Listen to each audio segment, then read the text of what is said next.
हम तो पूछेंगे में अगले आधे घंटे डिबेट नंबर 2, राहुल, मंदिर और रहस्य।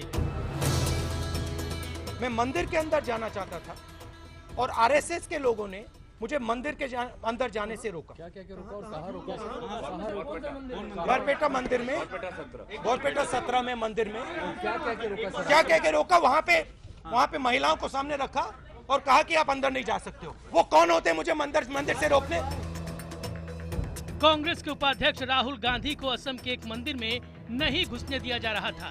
उनके रास्ते में महिलाएं दीवार बनकर आ गई थी और राहुल का आरोप था कि ये आरएसएस की साजिश थी। आरएसएस को क्या संबंध है मंदिर? आरएसएस मंदिर चलाते हैं क्या? ये क्या है मुझे समझ में नहीं आ रहा है। कुछ ना कुछ कहना, गलत प्रचार करना और लोगों को मिसलीड करने के लिए प्रयास करना, ये एक आदत बन गया। कांग्रेस की मनगढ़ंत कहानियों की एक सीरीज प्रारंभ हो गई है। शैलजा जी ने जिस प्रकार पहले कहा, ये शैलजा पार्ट 2 लगता है मुझे। कुछ दिनों पहले कांग्रेस सांसद कुमारी शैलजा ने भी संसद में कुछ ऐसा ही आरोप लगाया था। बीजेपी ने राहुल के आरोप को सिरे से खारिज किया। हालांकि असम के मुख्यमंत्री ने ये साफ किया कि राज्य की खुफिया एजेंसी ने मंदिर में राहुल को न घुसने देने की साजिश के बारे में संकेत दिया था। We have got an intelligence report. They are behind the RSS. You see, there were the links. You see, that is the reason for which, you see, he made a stand. I told him, I said, this is RX-inspired game. सवाल यह है कि आखिर सच कौन बोल रहा है? क्या सच में आरएसएस नहीं चाहती थी कि राहुल गांधी मंदिर में जाएं? अगर वो ऐसा चाहती थी तो इसके पीछे वजह क्या है? या फिर आरएसएस पर आरोप महज शिगुफा हैं? राहुल के मंदिर दौरे के बाद उठे विवादों के बीच हम तो पूछेंगे, क्या असम में राहुल को मंदिर में नहीं घुसने देने का विवाद कांग्रेस का सियासी हथकंडा है? तो हम तो पूछेंगे में डिबेट नंबर 2 में हमारा आज का सवाल है कि क्या असम में राहुल गांधी को मंदिर में नहीं जाने देने का विवाद कांग्रेस का कोई सियासी हथकंडा है? अगर आपको लगता है हाँ, तो IBN 7 स्पेस देकर वाई और नहीं के लिए IBN 7 स्पेस देकर एन लिखिए। अपनी राय 51818 पर SMS करें। #HTP और #राहुल टेम्पल रन के जरिए भी ट्वीट कर अपनी राय हम तक पहुंचा सकते हैं। IBN खबर के फेसबुक पेज के जरिए भी आप हमसे जुड़ सकते हैं। इस बड़ी चर्चा में हिस्सा लेने के लिए जो पैनल इस वक्त हमारे साथ मौजूद है, संबित पात्रा भारतीय जनता पार्टी के प्रवक्ता मेरे साथ पहले से हैं। कांग्रेस की प्रवक्ता प्रियंका चतुर्वेदी इस वक्त हमारे साथ मुंबई से जुड़ रही हैं। वरिष्ठ पत्रकार रेणु मित्तल जी मेरे साथ स्टूडियो में जुड़ी हैं। संघ के विचारक के तौर पर प्रोफेसर राकेश सिन्हा हमारे साथ हैं और IBN डिजिटल के एडिटर जयदीप कर्णिक भी मेरे साथ यहाँ स्टूडियो में हैं। 45 सेकंड ओपनिंग रिमार्क्स के लिए सबको और उसके बाद डिबेट की शुरुआत करेंगे। प्रियंका चतुर्वेदी, सबसे पहले मैं आप ही से पूछना चाहूंगा, असम में क्या हुआ था? क्या तरुण गोगोई साहब की सरकार इतना भी मैनेज नहीं कर पाई कि कांग्रेस के वाइस प्रेसिडेंट को एक मंदिर के दर्शन करा पाती? प्रियंका चतुर्वेदी।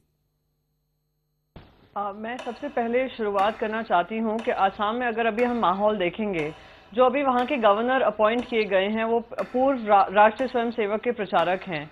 योगी आदित्यनाथ ने जाकर वहां पे भड़काऊ बयानबाजी की थी और सेम चीज गवर्नर ने भी कहा था कि अगर मुसलमानों को यहाँ पे कंफर्टेबल नहीं लग रहा है वो पाकिस्तान और बांग्लादेश जा सकते हैं। इसी को ध्यान में रखते हुए और जिस तरीके के सामने इंसिडेंट्स आ रहे हैं जहां पे हिंदू मुसलमान का बंटवारा किया जाने की कोशिश की जा रही है, उसी को चलते हुए देखा था कि आरएसएस के लोगों ने उनको रोकने की कोशिश की, पर शाम को वो वापस वहां पर लौटे और उस मंदिर में दर्शन कर आए हैं। तो ये उनकी सोची समझी राजनीति है असम को लेकर। असम में चुनाव पास में आ रहे हैं तो उसका काम कर रहे हैं आरएसएस और बीजेपी हाथ में हाथ लगाकर। जी 45 सेकंड। संबित पात्रा, पहले आप जवाब दीजिए। मैं आपसे जानना चाहूंगा, क्यों राहुल गांधी को दर्शन नहीं करने दिए गए? क्यों उनके ऊपर जबरदस्ती आप सांप्रदायिक तनाव को फैलाने की कोशिश कर रहे हैं असम में आप लोग?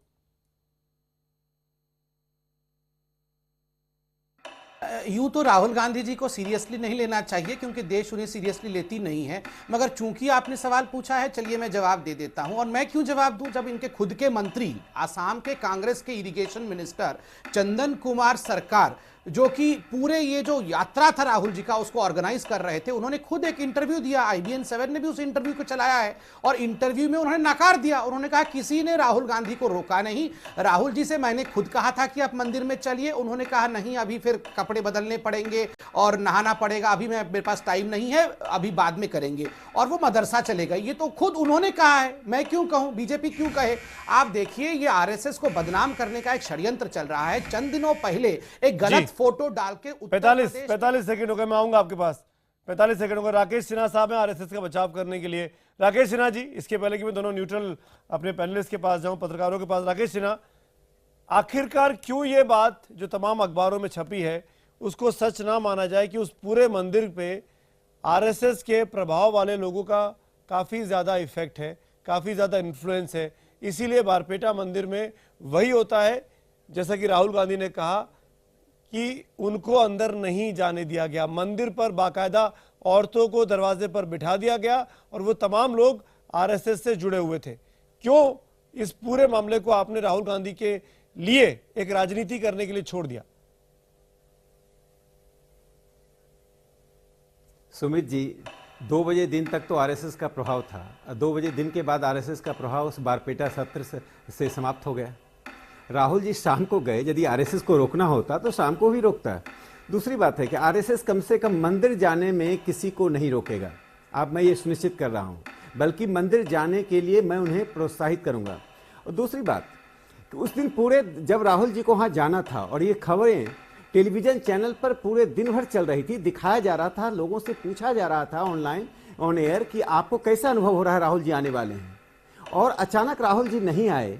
और वहाँ के जो MLA हैं अंजन दत्ता, उन्होंने कहा राहुल जी क्यों नहीं गए, उन्होंने साफ बताया कि देर हो गई थी, रैली में पहुंचना था, इसलिए राहुल जी नहीं गए। ठीक है, 45 सेकंड में जवाब लूंगा इसमें कुछ ही देर में प्रियंका से, लेकिन पहले एक बार रेणु जी और जयदीप से बात कर ले। रेणु जी, क्या इस पूरे मामले में आपको लगता है कि राहुल गांधी दिल्ली लौटने के बाद, क्योंकि ये बातें भी कही गई कि राहुल गांधी चाहते तो ये बात वहां उस वक्त बारपेटा में भी बोल सकते थे कि मुझे दर्शन नहीं करने दिए गए, 2 दिन के बाद 3 दिन के बाद दिल्ली आके दिल्ली के पत्रकारों के सामने बयान देना, क्या मतलब है इसका?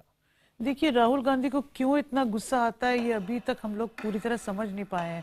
वो बहुत गुस्से में बोल रहे थे, जो हमने टेलीविजन स्क्रीन पे देखा, वहाँ पर उन्होंने कुछ नहीं कहा। उनको वहाँ से पदयात्रा शुरू करनी थी और वो वहाँ पहुँचे, हेड प्रीस्ट ने किसी को भेजा वहाँ पर, उनको प्रसाद दिया और वो निकल गए और लौट के फिर आए तो उन्होंने दर्शन किए 17 में। 17 टेक्निकली एक मंदिर नहीं होता, कि मंदिर की तरह ही होता है, पर उसमें आइडल्स नहीं होते। तो ये वहाँ का एक जाना पहचाना, कुछ वहाँ के मंत्री अलग अलग बातें कर रहे हैं जो कांग्रेस के हैं, और जो चीफ मिनिस्टर हैं उनको उनके बचाव में आके वो जो उन्होंने कहा उसको दोहराना पड़ा। पर प्राइवेटली कांग्रेस के लोग सब ये बोल रहे हैं कि राहुल गांधी को ऐसा नहीं बोलना चाहिए था कि वो आरएसएस ने रोकने, क्योंकि आप अगर फोटोग्राफ्स देखें उस दिन की तो देखेंगे कि वहाँ बहुत सारे बच्चे भी थे। 45 सेकंड में लौटूंगा आपके पास, मैं लौटता हूँ। जयदीप कर्णिक, इस पूरे मामले में राहुल गांधी का आरएसएस को लेकर टारगेट करने की कोशिश कर रहे हैं? देखिए, निश्चित तौर पर इसमें मुझे राजनीतिक जो बयानबाजी है और राजनीतिक विद्वेष है उसकी बहुत ज़्यादा आती है। सबसे बड़े 2-3 सवालों का जवाब हमें जरूर ढूंढना चाहिए कि सबसे पहली बात यह कि मंदिर में जाने से आखिर उनको क्यों रोका जाएगा।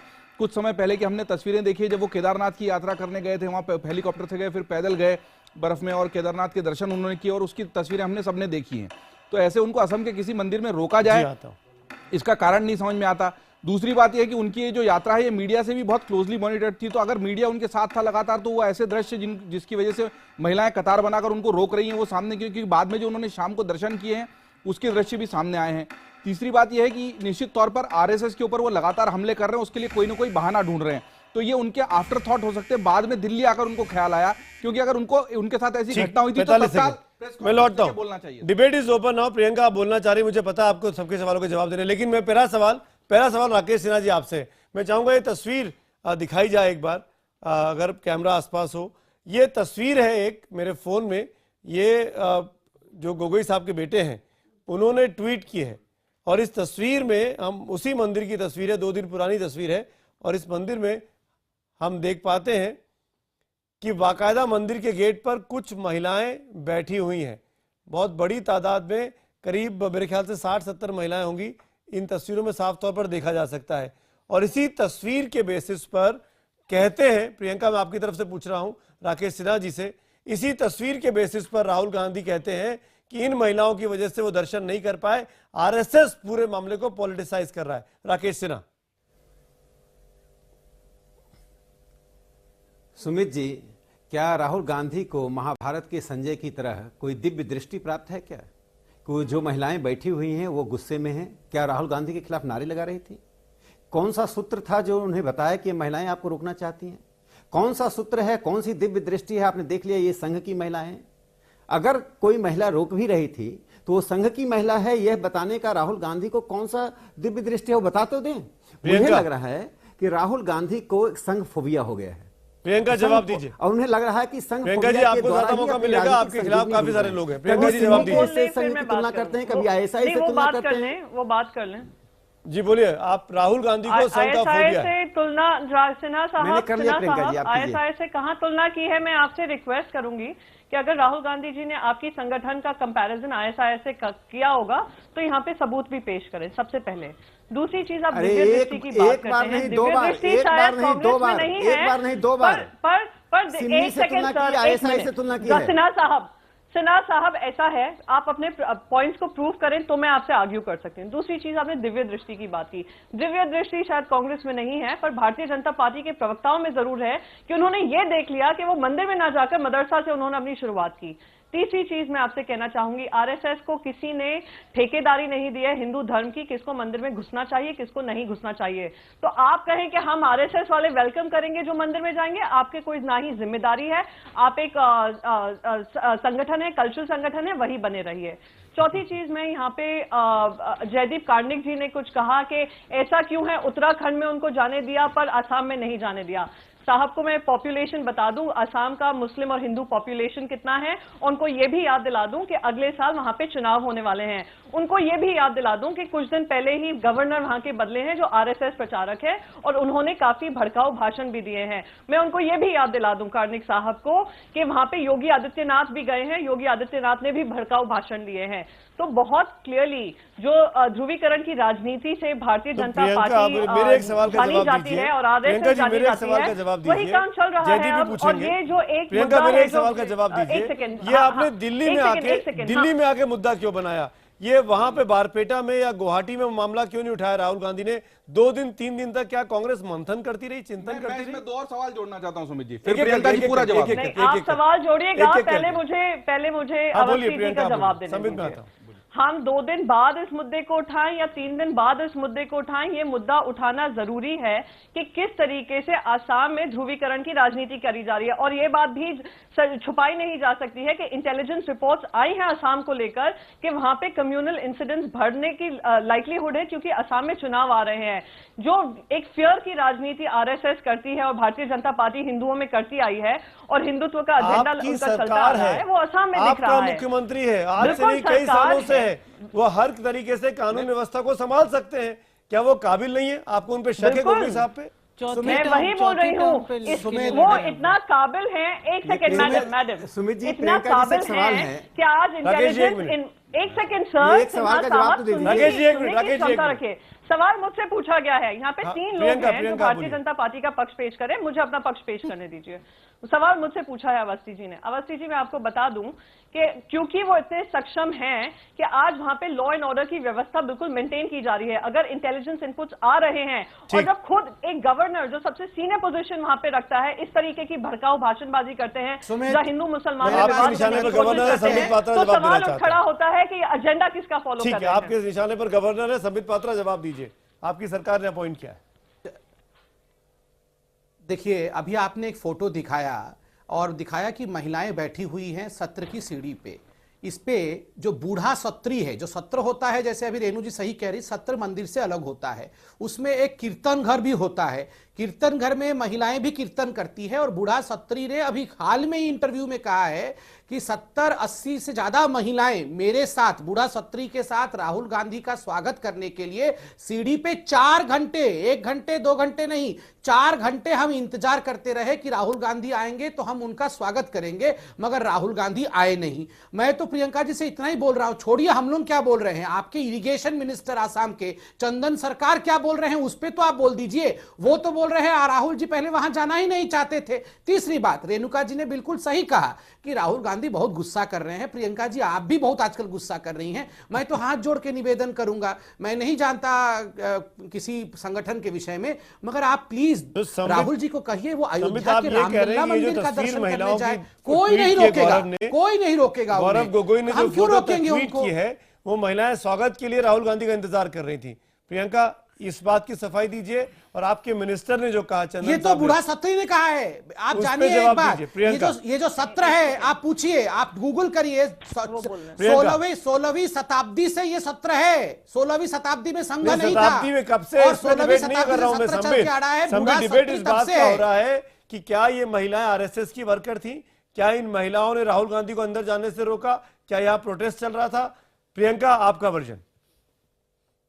देखिए 2-3 चीजें मैं यहाँ पे कहूंगी। सबके वर्जन सामने आ रहे हैं, कोई कुछ वर्जन दे रहा है, कोई कुछ वर्जन दे रहा है, कोई कुछ टाइम बाद ये भी कहेगा 2002 में सिर्फ गोधरा एपिसोड हुआ था, मुसलमानों पे जो हमले हुए थे हुए ही नहीं थे। तो हो सकता है सबके अपने अपने वर्जन हैं।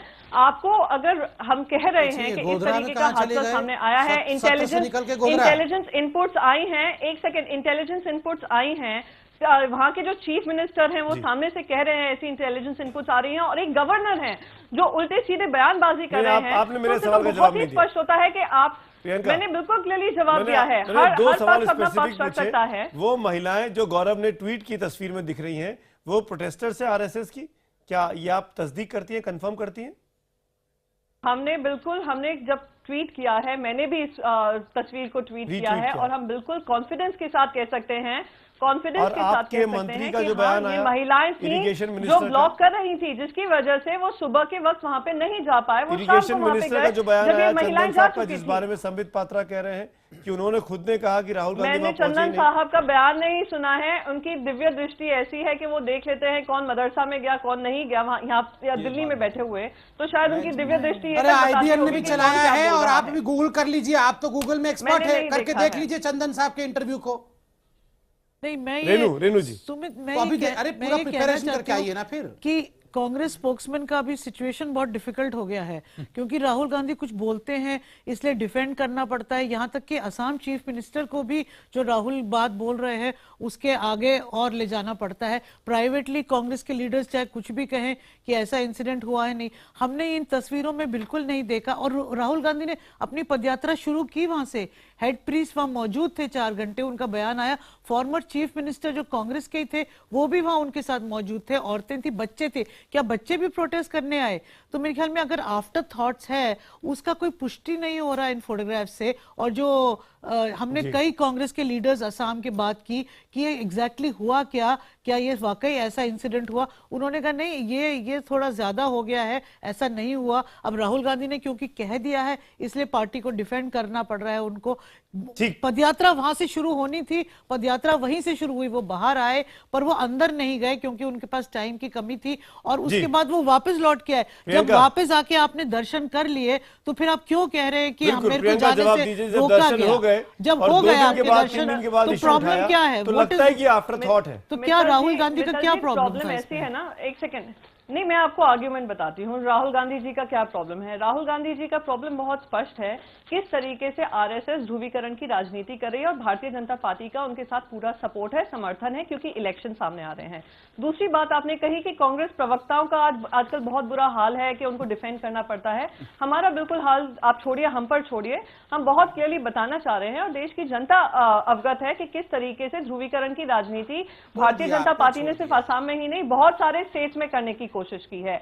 और लॉ एंड ऑर्डर की सिचुएशन, क्योंकि एक समझदार चीफ मिनिस्टर थे बिहार में, वो उसको स्पॉइल नहीं कर पाए, और एक समझदार चीफ मिनिस्टर आसाम में है, वो ये इस तरीके के हादसे होने नहीं देंगे आसाम में। ध्रुवीकरण की राजनीति साहब एक सफल मुख्यमंत्री के तौर पर सामने आए हैं। राकेश सिन्हा बोलिए, आप बोलिए। सुमित जी, मैं प्रियंका जी को इतना ही याद दिला दूं कि ध्रुवीकरण की बात कर रहे हैं, उन्हीं की पार्टी ने एंटोनी कमेटी बनाई, एंटोनी कमेटी ने रिपोर्ट दी। रिपोर्ट में क्या कहा उन्हें मालूम होना चाहिए। रिपोर्ट में कहा कि कांग्रेस पार्टी किसी खास समुदाय के हितों के साथ अपने आप को आइडेंटिफाई कर रही है, चिन्हित कर रही है, उससे इसे बाहर निकलना चाहिए। क्या राहुल गांधी इस मंदिर जाने का जो सिंगफा छोड़ रहे हैं, बार बार अचानक उनको मंदिर का ज्ञान हो गया, अचानक मंदिर दर्शन की इच्छा जाहिर हो गई, कहीं सॉफ्ट हिंदुत्व की ओर तो नहीं आ रहे हैं? और बार बार प्रियंका जी बोल रही है असम में मुस्लिम पॉपुलेशन, हिंदू पॉपुलेशन का डाटा क्या है? अरे इस देश को आप हिंदू मुस्लिम पॉपुलेशन के डाटा के रूप में अभी से देखना शुरू कर दी। चुनाव में 1 साल है। वास्तव में ध्रुवीकरण करना आपका लक्ष्य है और आप इसी ध्रुवीकरण के तहत उस सत्र में जाने से इनकार कर दिया।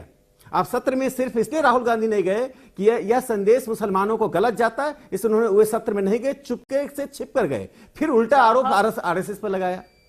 जी प्रियंका जवाब दीजिए, गंभीर आरोप दो तीन चीजें जो वो गलत बोल रहे हैं। आरोप क्या है? ये आरोप है जो जिनमें कोई सच्चाई नहीं है, ना कोई दम है।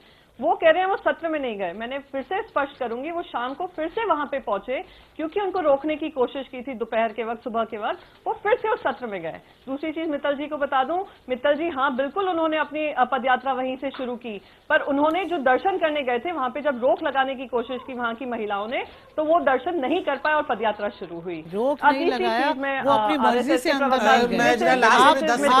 कांग्रेस के लीडर से बात करिए तो आपको क्लियरली सिचुएशन का पता चलेगा कि वहाँ एग्जैक्टली क्या हुआ था और कैसे आपने चीफ मिनिस्टर को इतना मुश्किल सिचुएशन में डाल दिया। मैं थोड़ा 10 सेकंड लास्ट में आ जाऊं। जो चौथी टर्म के लिए लड़ रहे हैं और वो जो पावर में वापस आने की कोशिश कर रहे हैं, उनको आपने उनको बहुत जी अकेली है, डिफेंड कर रही हैं। हम 4 लोग उनसे सवाल कर रहे हैं, लेकिन संबित पात्रा, आप राहुल गांधी को निशाना बनाए जा रहे हैं, आप गवर्नर का बचाव कर रहे हैं। आप इस बात को क्यों नहीं कह रहे हैं जो बात बार बार प्रियंका कह रही हैं कि वहां पे ध्रुवीकरण किया जा रहा है, वहां पे योगी आदित्यनाथ जाते हैं, भड़काऊ भाषण देते हैं, वहां पे गवर्नर जो है वो एक्टिव पॉलिटिकल वर्कर की तरह काम कर रहे हैं।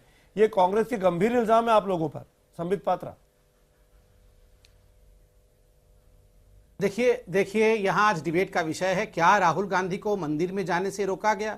मैं तो प्रियंका जी को कहना चाहूंगा, राष्ट्र को कहना चाहूंगा, राहुल गांधी के करियर को देख के लग रहा है अगर वो सन्यास भी ले मंदिर में जाके कोई उन्हें नहीं रोकेगा। हम तो प्रोत्साहित करते हैं, प्लीज आप सन्यास लीजिए, आप मंदिर में धुनी रमा के बैठिए, जो सवाल पूछा उसका जवाब दीजिए। कोई नहीं रोकेगा। राहुल गांधी को सलाह उनके ट्विटर अकाउंट पे जाके दे दीजिएगा। मेरे सवाल का जवाब दीजिए कि क्यों मामले को पोलराइज करने की कोशिश कर रहा है संघ परिवार, भगवा परिवार।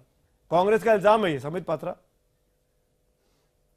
अगर उनका सरकार होते हुए, उनके मुख्यमंत्री होते हुए, उनका पुलिस होते हुए बाकी सब लोग पूरे सिस्टम को लेके बैठे हुए हैं, तो ये सवाल तो आपको प्रियंका को करना चाहिए कि ये कैसे मुख्यमंत्री हैं। यही तो इल्जाम भारतीय जनता पार्टी पे लगता है कि जहां आपकी सरकार नहीं होती है, कांग्रेस की प्रवक्ता कह रही है कि कम्युनल टेंशन भविष्य में होने वाला है।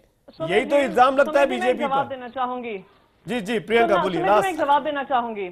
बोलिए। देखिए अच्छा गवर्नेंस क्या होता है? अच्छा गवर्नेंस होता है चाहे कुछ भी हो जाए, हम लॉ एंड ऑर्डर को टूटने नहीं देंगे। एक्शन नहीं ले सकते।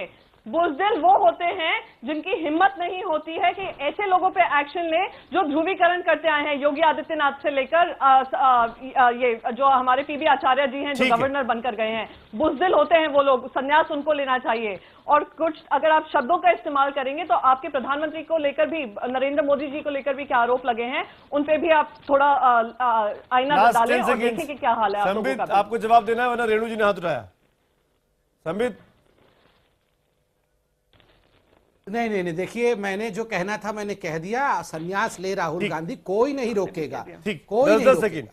मेरे ख्याल में प्रियंका ने राहुल गांधी का जो बयान था उससे चीफ मिनिस्टर को बहुत मुश्किल सिचुएशन में डाल दिया है। चीफ मिनिस्टर एक लड़ाई लड़ रहे हैं 4th टर्म के लिए और वो आप लोग दिखाना चाहते हैं कि वो स्टेट उनके कंट्रोल में नहीं है, लॉ एंड ऑर्डर उनके कंट्रोल में नहीं है, क्योंकि राहुल गांधी ने ये कह दिया बयान तो सबको उसको बैक करना पड़ा। ये सिचुएशन बहुत ही डेलिकेट। मैं सिर्फ इतना कहना चाहूंगा कि जो असम में ध्रुवीकरण की बात हो रही है वो एक अलग बहस का मुद्दा है। आज का मुद्दा सिर्फ इतना है कि क्या उनको मंदिर में जाने दिया गया है या नहीं। और प्रियंका जी, आपने मेरी जानकारी में इजाफा किया, इसके लिए धन्यवाद कि वहां राजनीति हो रही है। उसी राजनीति के तहत जिस वक्त उनको नहीं जाने दिया गया था उसी वक्त वहां पर वो हंगामा करते, धरना देते, ज्यादा बेहतर होता। और जिस इंटेलिजेंस ने आपको जानकारी दी कि वहां हंगामा होने वाला है, उसी से मुख्यमंत्री चाहते तो पहले भीड़ को साफ करके फिर रास्ता बना सकते थे। राहुल, प्रियंका जी आप जवाब दे दीजिए, आप क्या आवाज बहुत दिए। अच्छा आपका सुझाव है। हम ये ध्यान में रखेंगे कि अगली बार जब राहुल गांधी जी वहां पहुंचे तो हम हर तरीके से को इंश्योर करें कि इस तरीके की महिलाएं ना खड़ी रहें और आरएसएस के प्रचारक ना खड़े रहें। चलिए, शुक्रिया प्रियंका, खासतौर पे आपका शुक्रिया। आपने 4 लोगों को एक साथ मुकाबला किया, जवाब दिया। संबित पात्रा, राकेश सिन्हा, रेणु मित्तल, जयदीप कर्णिक, आप चारों का भी शुक्रिया हमारे साथ जुड़ने के लिए। आज हमारा सवाल यही था जो हमने ट्विटर पोल पर पूछा, असम में राहुल को मंदिर में नहीं घुसने देने का विवाद कांग्रेस का क्या सियासी हथकंडा है? 90% लोगों ने हाँ में जवाब दिया, 10 ने ना में जवाब दिया। यानी ज्यादातर लोग मानते हैं जो इस वक्त ट्विटर पे हमारे साथ जुड़े थे कि ये पूरा कांग्रेस का सियासी हथकंडा है, क्योंकि असम में चुनाव आ रहे हैं, जैसा कि बार बार प्रियंका और संबित पात्रा की बातों से सामने भी आया।